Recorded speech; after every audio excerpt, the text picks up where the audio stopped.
যেখানে ভিক্ষুকের সঞ্চয়ও নিরাপদ নয়, সেখানে ভবিষ্যৎ অন্ধকার। বাংলাদেশ আজ এমন এক লজ্জাজনক পর্যায়ে পৌঁছেছে যেখানে অসহায় ভিক্ষুকের সামান্য সঞ্চয়ও ছিনতাই হয়।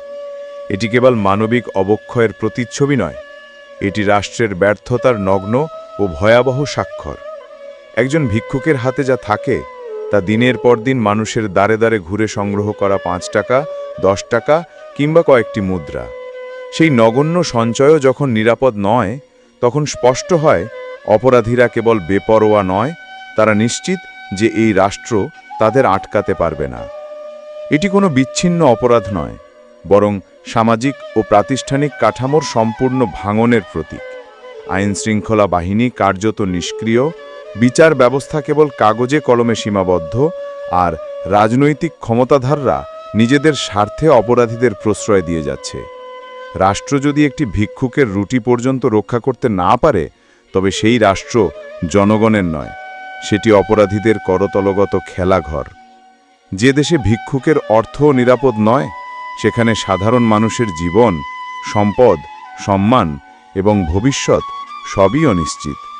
এটি সেই শেষ ধাপ যেখানে সমাজের বিবেক মৃত, রাষ্ট্রের কর্তৃত্ব ভেঙে চূর্ণ, আর ন্যায় বিচার ইতিহাসের পাতায় নির্বাসিত। বাংলাদেশ আজ সেই প্রান্তসীমায় এসে দাঁড়িয়েছে। এখনই যদি অপরাধীদের বিরুদ্ধে নির্দয়, নিরপেক্ষ ও দ্রুত ব্যবস্থা না নেওয়া হয়, তবে খুব শীঘ্রই মসজিদের দানবাক্স, স্কুলের ফি, এমনকি হাসপাতালের ওষুধও আর নিরাপদ থাকবে না। রাষ্ট্রের অস্তিত্বের মূল শর্ত হল দুর্বলতম নাগরিকের নিরাপত্তা নিশ্চিত করা। যে রাষ্ট্র তা করতে ব্যর্থ হয়, সে রাষ্ট্র টিকতে পারে না।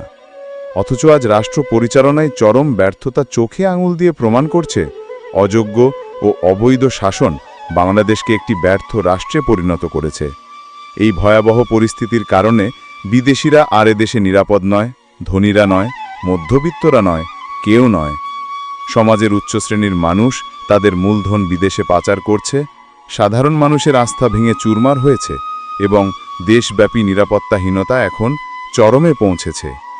তাই স্পষ্ট সিদ্ধান্তের সময় এসেছে, ইউনূসের নেতৃত্বে ব্যর্থ সরকারকে হটিয়ে দেশ বাঁচাতে জনগণের রাস্তা নামা ছাড়া আর কোনো বিকল্প নেই।